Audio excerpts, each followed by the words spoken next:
When one phone isn't enough, there's two. When two phones isn't enough, you go three. What the?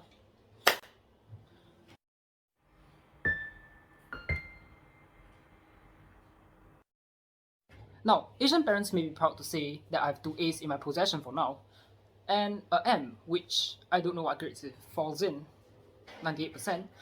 And then they won't be pleased when they hear this. The two A's are smartphones.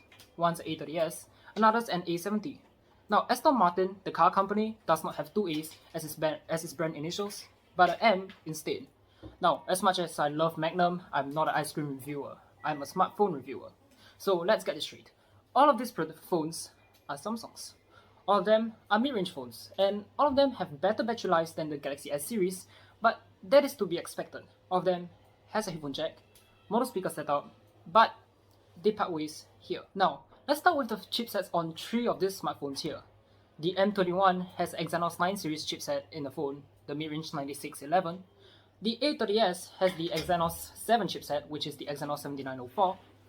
The A70, however, went for Qualcomm, and that's the Snapdragon 675. Now, by right, the M21 should be the slowest, the A30s as the middle child, and the A70 as the quickest, but you are wrong.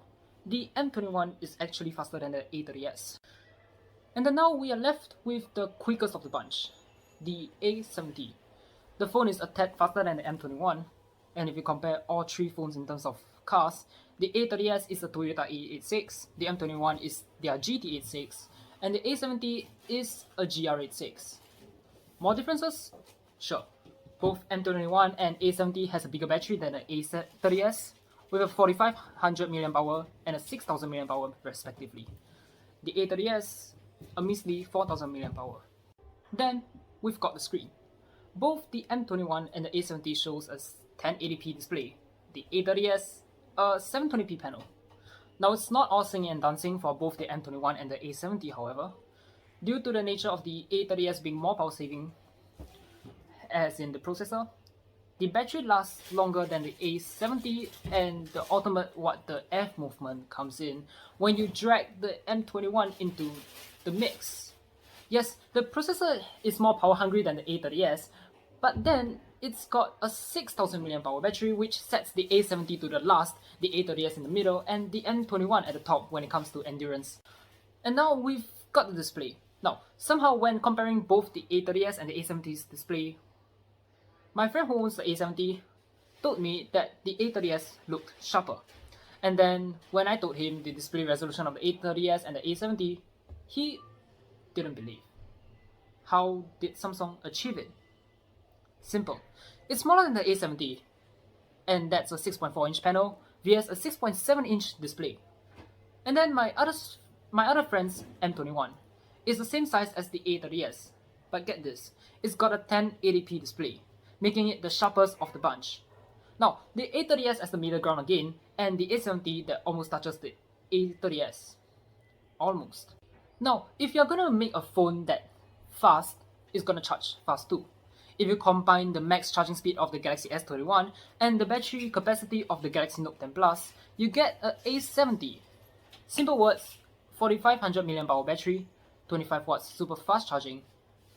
And now the A30s. If you combine a S7's max charging speed and the capacity of the S21, you get a 4000 mAh accompanied by 15 watts fast charging speed. And now, finally, the M21. If you were to stuff a tablet battery in and give it a S7's max charging speed, you get a phone with 6000 mAh battery, a 15 watts fast charging capable phone. Now, let's get this order quick in a race of which one will finish first. First place, A70, second place, A30s, and last, the M21. Now, I won't explain why the A70 first, A30s second, but I'll be fair to the M21 if you're charging it at a slower pace. But you're charging it at the same wattage as the A30s, and what's the difference you may ask? The M21 is trying to be a power bank and a phone. The A30s is trying to be a phone. Now, what I'm trying to say is that the M21 can possibly carry the A30s or the A70 when they both run out of juice. And that's considering the fact that you are charging either of those phones. You'll probably be left enough for the M21 to make some calls, browse social media, and a fully charged A70 or A30s. That's crazy. Now, here's the condition. Faster charging speed on the A70 and A30s, you get a trade-off of having to charge twice per day. Now, slower charging speed of the M21 means you only charge once per day. Here's a reminder to subscribe to my channel and like this video.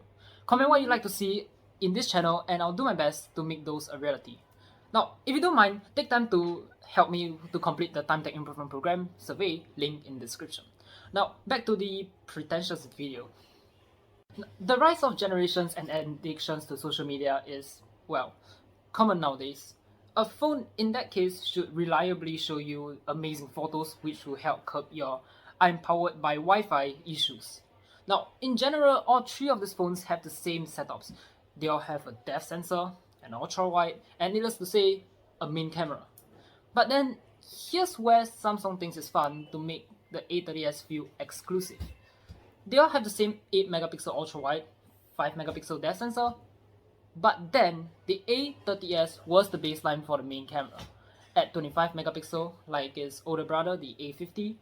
What I'm trying to say is that its older brother may have, or rather the A30s may have, shared the same cameras. Now, if you go up a level, the A70 has a 32 megapixel main camera too. If you can find the "I want more" upgrade key on your keyboard, the M21 is at your disposal at 48 megapixel. Now, all of this may sound really nice until you compare it to the not yet launched Galaxy S22 series, and it will make you try and find the F go back key. Again, I need to stress this again and again because high pixel count doesn't mean better picture quality, or rather, more cameras doesn't equal to better pictures. Finally, no phone is secure without some form of biometrics. All three phones have face unlock and fingerprint readers, but again, Samsung wants one phone to feel exclusive. In the case of the M21, they have made the readers capacitive and dropped it at the back. Now, for both the A70 and the A30s, they put it as the front and it's optical. The M21 is the fastest one here right away, but I would like to point out how crazy similar the A30s is to the A50, the A50s, the A70, and the A70s. Now, all this phone I've mentioned gave me a level of consistency, and the level of consistency of them just looking like each other. But the A30s is the lowest you can go. The A20s, the reason for it for not being here is simple.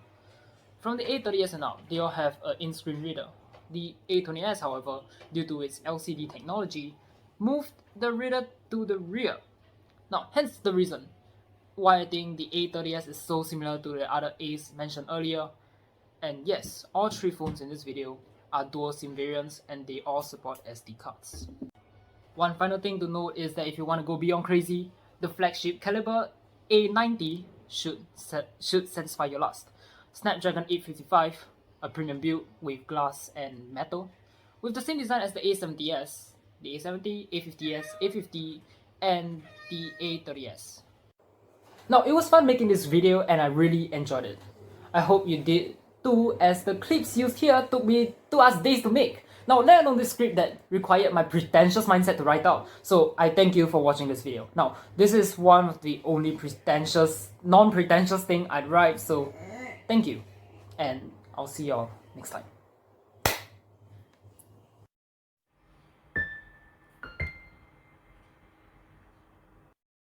By the way, my phone was too hot to take the video. It was overheating like crazy. That's the S21. Yeah, I have to switch over to the A30s, which had a lousy front-facing camera. I might replace the front-facing camera in the future, but